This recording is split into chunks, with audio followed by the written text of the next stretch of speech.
Bismillahirrahmanirrahim. Assalamualaikum warahmatullahi wabarakatuh. Perkenalkan, nama saya Sri Umi Rahayu dari Penjaskeser kelas D angkatan 2018 NIM 1831041100. Di sini saya akan menjelaskan tentang metodologi penelitian lanjutan, yaitu skala pengukuran dan instrumen penelitian.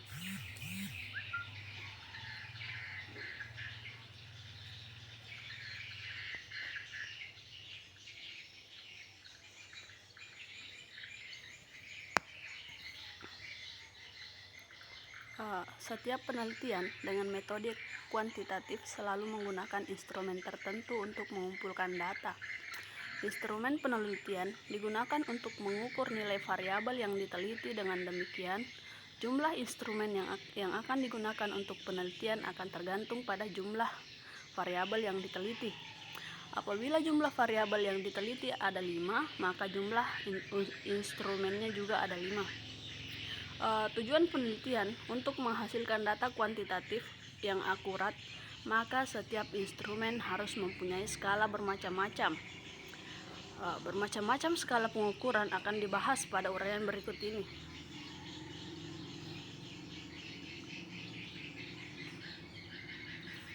Pengukuran data. Jutaan data numerik dikumpulkan di perusahaan di setiap hari menghadirkan banyak sekali item. Sebagai contoh, angka-angka dan koreans yang menyatakan biaya produksi untuk produk-produk perusahaan, lokasi geografis dari outlet milik perusahaan, jumlah dari barat yang dikirim ke pelanggan atau konsumen, dan peringkat dari kinerja perusahaan cabang yang setiap tahun direview. Semua data tersebut hendaknya tidak dianalisis dengan cara statistik yang sama, karena data estetis diwakili dengan angka berbeda. Untuk alasan ini, peneliti bisnis perlu untuk mengetahui tingkat pengukuran data yang dinyatakan dengan angka-angka yang akan dianalisis.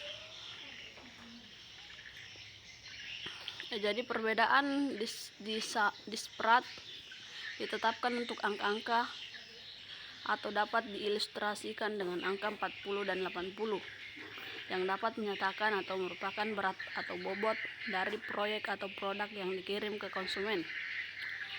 Peringkat diterima dari konsumen sebagai konsekuensi uji dua produk perusahaan yang berbeda. Walaupun 80 kg adalah 2 kali lebih berat dari 40 kg, penerimaan secara luas adalah mungkin bentuk produk dengan berat 80 kg tidak berukuran 2 kali dari berat 40 kg.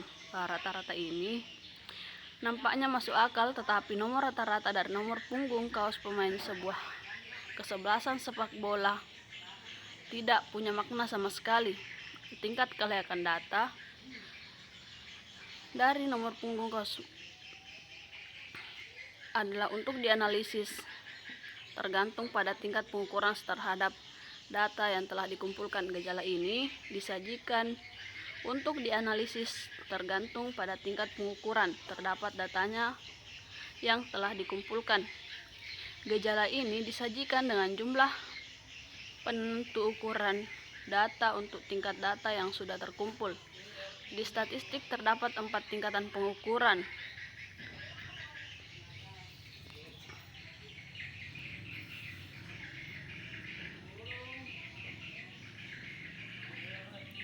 Jadi umpama bahwa untuk kepentingan tujuan dan untuk perhitungan penelitian, seorang guru memberikan tanda sebagai angka 1 pekerja konstruksi, angka 2 pekerja pabrik, diberikan tanda sebagai angka 3, dan seterusnya. Angka-angka tersebut hendaknya digunakan untuk mengklarifikasi responden. Angka 1 tidak menyebutkan atau mengatakan sebagai klarifikasi tertinggi. Angka 1 hanya digunakan sebagai pembeda antara seorang guru dan seorang pengacara. Beberapa tipe variabel yang sering menghasilkan data tingkat nominal atau gender, agama, suku bangsa, lokasi geografis, dan tempat kelahiran. Teknik statik yang tepat dan efisien untuk menganalisis data nominal adalah terbatas. Walaupun demikian, ada di antara teknik statistik yang sudah digunakan secara luas untuk menganalisis data nominal seperti teknik Chi kuadrat sering menghasilkan informasi yang bermanfaat.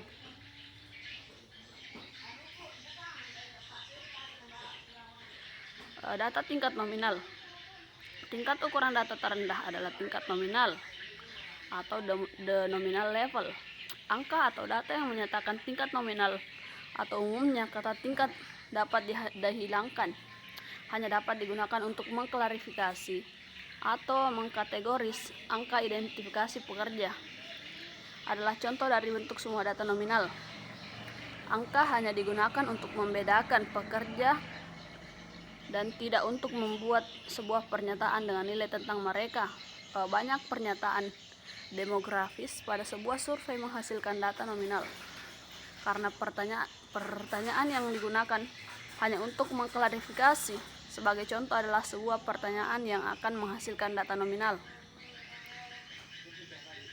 Jadi mana klarifikasi pekerja yang tepat berikut ini yang menjelaskan bidang pekerjaan Anda sekarang. Yang pertama itu guru, yang kedua itu pekerja konstruksi, yang ketiga pekerja pabrik, yang keempat pengacara, kelima dokter, dan yang keenam itu lainnya. Yang kedua itu data tingkat ordinal. Data tingkat ordinal adalah lebih tinggi dibandingkan data tingkat nominal. Di samping itu, kemampuan data ordinal juga lebih tinggi daripada data nominal. Data tingkat ordinal dapat digunakan untuk peringkat atau mengatur atau menyusun objek. Sebagai contoh penggunaan data ordinal, seorang supervisor dapat mengevaluasi 3 orang pekerja dengan memberikan peringkat terhadap tingkat produktivitas dengan angka 1 sampai dengan angka 3. Supervisor dapat mengidentifikasi 1 orang dari 3 orang pekerja tersebut sebagai pekerja yang paling produktif. 1 orang yang bekerja sebagai paling produktif, yang paling rendah produktifnya, dan salah satunya yang pekerja produktif. Jadi di antara pekerja peringkat 2 itu, yang peringkat 1, 2, dan 3 adalah sama. Dengan data ordinal, perbedaan ruang spacing dinyatakan dengan angka berurutan, tidak selalu sama.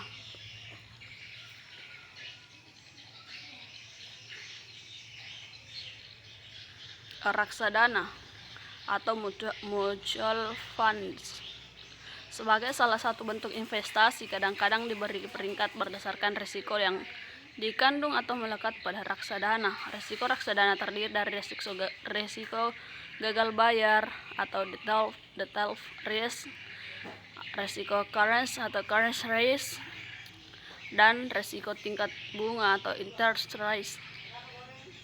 Ukuran risiko ini ditetapkan untuk investasi dengan memberi peringkat pada reksadana. Karena data nominal dan data ordinal sering menghasilkan atau dihasilkan berasal dari pengukuran yang tidak pasti seperti pertanyaan demografis, kategori orang-orang atau objek atau peringkat item, data nominal dan data ordinal disebut non-metris atau non-metris data, dan kadang-kadang berupa data kuantitatif. Yang ketiga itu data tingkat interval. Data interval adalah data yang lebih tinggi dari data ordinal.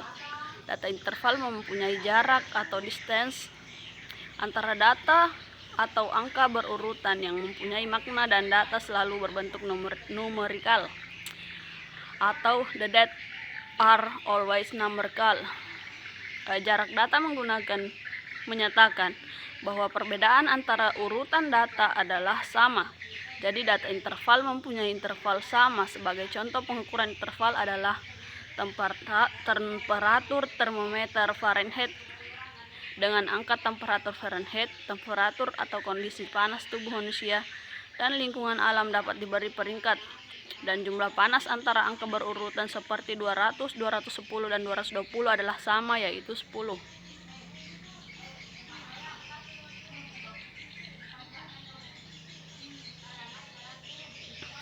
Yang keempat itu data tingkat rasio.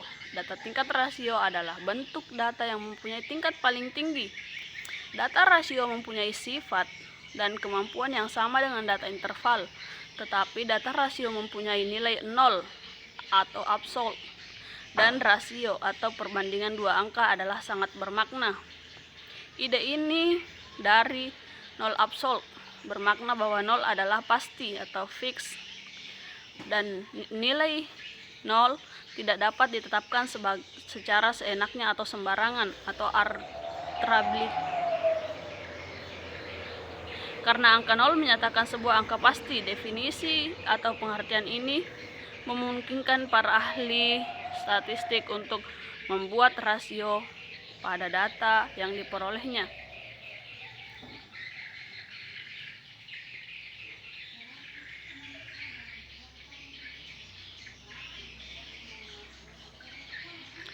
Perbandingan keempat data.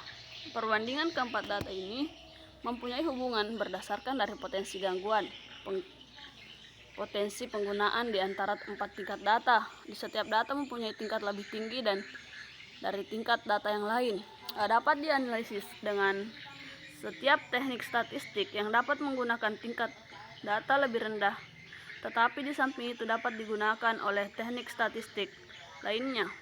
Oleh karena itu, data rasio dapat dianalisis dengan setiap teknik statistik yang dapat digunakan untuk analisis ketiga tingkat data lainnya. Ditambah teknik statistik lainnya, data nominal adalah data yang mempunyai kemampuan sangat terbatas untuk dianalisis dengan teknik statistik yang sudah tersedia. Data ordinal memungkinkan peneliti bisnis untuk melaksanakan analisis yang dapat dikerjakan untuk data nominal dan beberapa teknik statistik lainnya. Dengan adanya data rasio, seorang ahli statistik dapat membuat rasio perbandingan dan melakukan setiap analisis yang memadai yang dapat dikerjakan pada nominal, ordinal, dan interval. Beberapa teknik diperlukan untuk analisis data rasio dan tidak dapat digunakan untuk menganalisis data tingkat lain. Teknik statistik ini dipisahkan dalam kedua kategori, statistik parametris dan statistik non-parametris.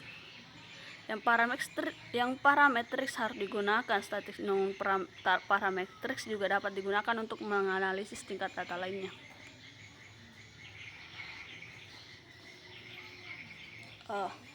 Macam-macam skala pengukuran. Skala pengukuran merupakan kesepakatan yang digunakan sebagai acuan untuk menentukan panjang dan pendeknya interval yang ada dalam alat ukur. Sehingga alat ukur tersebut jika digunakan dalam pengukuran akan menghasilkan data kuantitatif. Sebagai contoh, misalnya timbangan emas sebagai instrumen untuk mengukur berat emas dibuat dengan skala miligram atau mg dan menghasilkan data kuantitatif berat emas dalam satuan mg. Untuk mengukur digunakan meteran sebagai instrumen, untuk mengukur panjang dibuat skala milimeter atau mm dan menghasilkan data kuantitatif panjang satuannya milimeter. Dengan skala pengukuran ini, maka nilai variabel yang diukur dengan instrumen tertentu dapat dinyatakan dalam bentuk angka sehingga akan lebih akurat, efisien, dan komunikatif. Misalnya, berat emas 20 gram. Selanjutnya dalam mengukur sikap individu, sikap kelompok orang akan diketahui termasuk gradasi mana dan suatu sikap. Macam-macam skala pengukuran dapat berupa sikap nominal, skala ordinal, dan skala interval ataupun skala rasio. Dari skala pengukuran itu akan diperoleh data nominal, ordinal, dan interval serta rasio.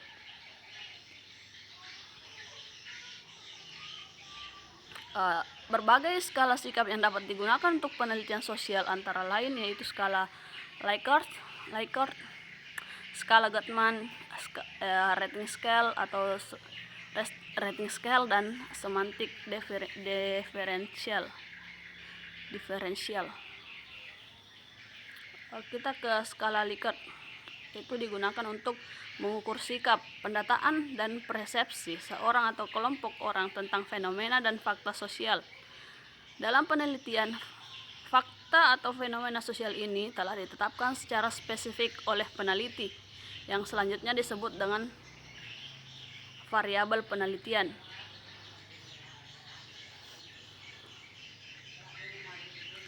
Yang kedua, skala Gatman. Skala pengukuran tipe ini akan diperoleh jawaban yang tegas, yaitu ya, tidak, benar, salah, pernah, tidak pernah, positif, negatif, dan lain-lain. Data yang diperoleh dapat berupa data interval dan data rasiotomi atau dua alternatif. Jadi jika skala Likert terdapat 3, 4, 5, 6, dan 7 interval dari kata sangat setuju sampai sangat tidak setuju, maka pada skala Gatman hanya 2 interval, yaitu setuju dan tidak setuju.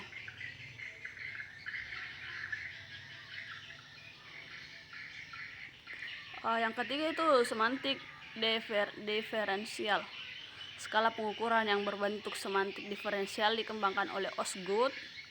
Skala ini juga digunakan untuk mengukur setiap sikap, hanya bentuknya yang tidak ada pilihan ganda maupun checklist, tetapi tersusun dalam satu garis kontinum yang jawabannya sangat positif terletak pada bagian kanan garis dan jawaban sangat negatif terletak pada bagian kiri garis, atau sebaliknya. Data yang diperoleh adalah data interval, dan biasanya skala ini digunakan untuk mengukur sikap karakteristik tertentu yang dimiliki oleh seseorang. Rating scale. Dari ketiga skala pengukuran seperti ini telah dikemukakan, data diperoleh semuanya adalah data kuantitatif yang kemudian dikuantitatifkan. Tetapi dengan rating scale, data mentah yang diperoleh berupa angka lalu ditafsirkan dalam pengertian kuantitatif.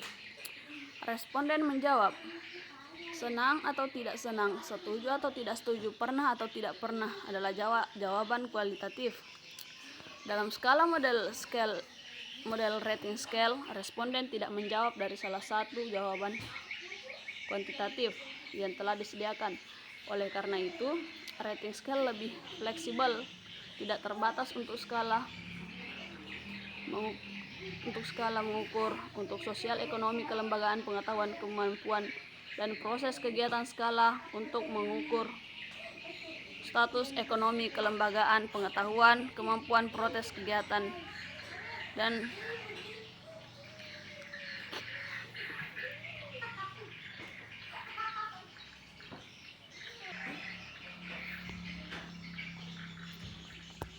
perangkat penelitian. Instrumen penelitian. Pada prinsipnya, meneliti adalah melakukan pengukuran, karena itu harus ada alat pengukuran yang sesuai dan baik. Alat ukur dalam penelitian biasanya dinamakan instrumen penelitian. Jadi instrumen penelitian adalah suatu alat yang digunakan untuk mengukur fenomena alam, sosial, ekonomi, bisnis, politik, dan agama, militer, dan sebagainya yang diamati oleh sang peneliti. Semua yang spesifik pada fenomena dan fakta disebut variabel penelitian. Instrumen penelitian untuk gejala dan fakta alam sudah banyak tersedia dan teruji lagi di segi validasinya dan rehabilitas.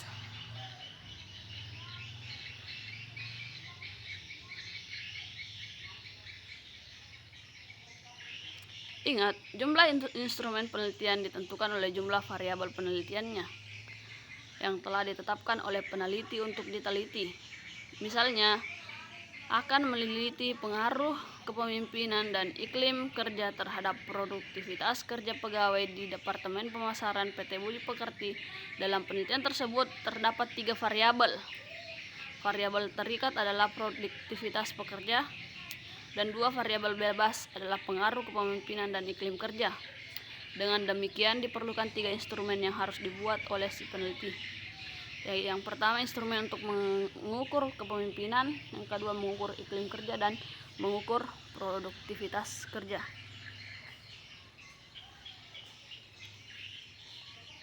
Cara menyusun instrumen. Titik tolak penyusunan instrumen. penelitian ilmu sosial, khususnya bisnis, adalah variabel-variabel penelitian yang ditetapkan oleh peneliti bisnis. Dari variabel-variabel tersebut dibuat atau diberikan definisi kerja atau profesional. Pada contoh di atas, peneliti harus mendefinisikan kepemimpinan, iklim bekerja, dan produktivitas kerja. Dan selanjutnya ditentukan indikator yang akan diukur, dan indikator ini kemudian dijabarkan menjadi butir-butir pertanyaan-pertanyaan. Untuk memudahkan menyusun instrumen, maka perlu digunakan matriks pengembangan instrumen atau kisi-kisi instrumen.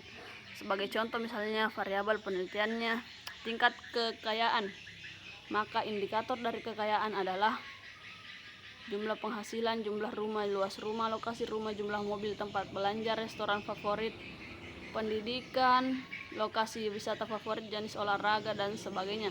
Untuk indikator rumah, bentuk pertanyaannya, berapa jumlah rumah yang dimiliki, di mana lokasi rumah, berapa luas tanah dan bangunan masing-masing rumah, dan sebagainya.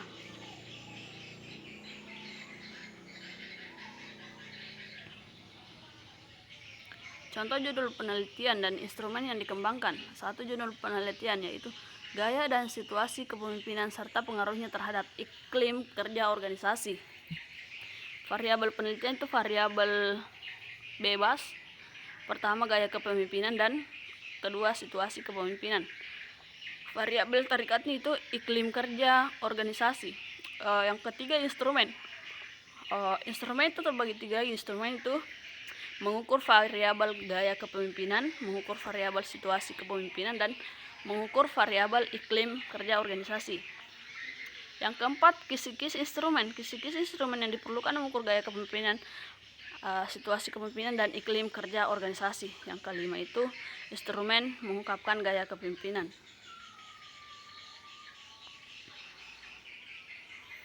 Instrumen tentang gaya kepemimpinan tersebut dikembangkan dari teori kepemimpinan situasional. Oleh karena itu, gaya kepemimpinan yang baik tergantung pada situasinya. Pada saat menjelaskan tugas kelompok, pemimpin harus bergaya direktif. Pada saat menunjukkan hal-hal yang dapat menarik minat anggotanya, pemimpin harus bergaya suportif. Pada merumuskan tujuan kelompok, pemimpin bergaya partisipatif. Jadi pemimpin yang baik tidak harus seorang partisipatif saja.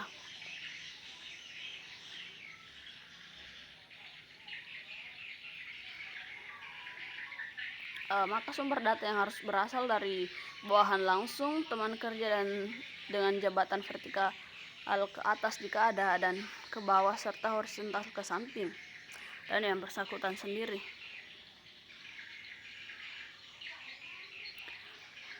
Sebagai panduan untuk peneliti baru dalam memilih dan menentukan bentuk instrumen checklist, pilihan ganda atau rating scale, peneliti harus mendasarkan pada teknik pengumpulan data atau angket, wawancara, dan observasi yang akan digunakan dalam penelitiannya. Bila akan menggunakan teknik angket, maka bentuk pilihan ganda lebih komunikatif, tetapi tidak hemat kertas, dan instrumen menjadi tebal sehingga responden menjadi malas untuk menjawabnya.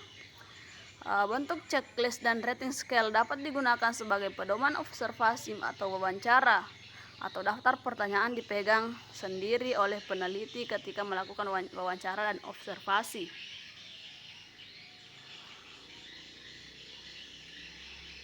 Validasi dan rehabilitas instrumen. Peneliti harus membedakan antara penelitian yang valid dan reliable.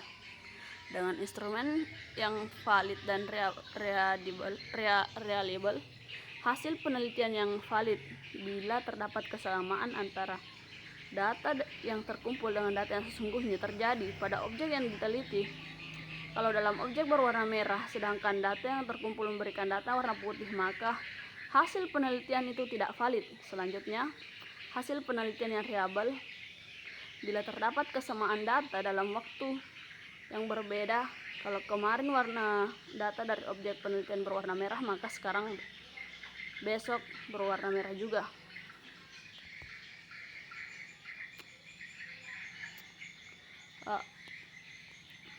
Dengan menggunakan instrumen yang valid dan reliable dalam pengumpulan data, maka hasil penelitian data valid dan reliable serta hasil kesimpulan penelitian diharapkan menjadi variabel yang valid dan reliable. Jadi setiap penelitian harus berdasarkan instrumen yang valid dan reliable. Tetapi tetap harus diingat semua instrumen yang benar tetap ditentukan oleh si peneliti atau kapasitas kemampuannya.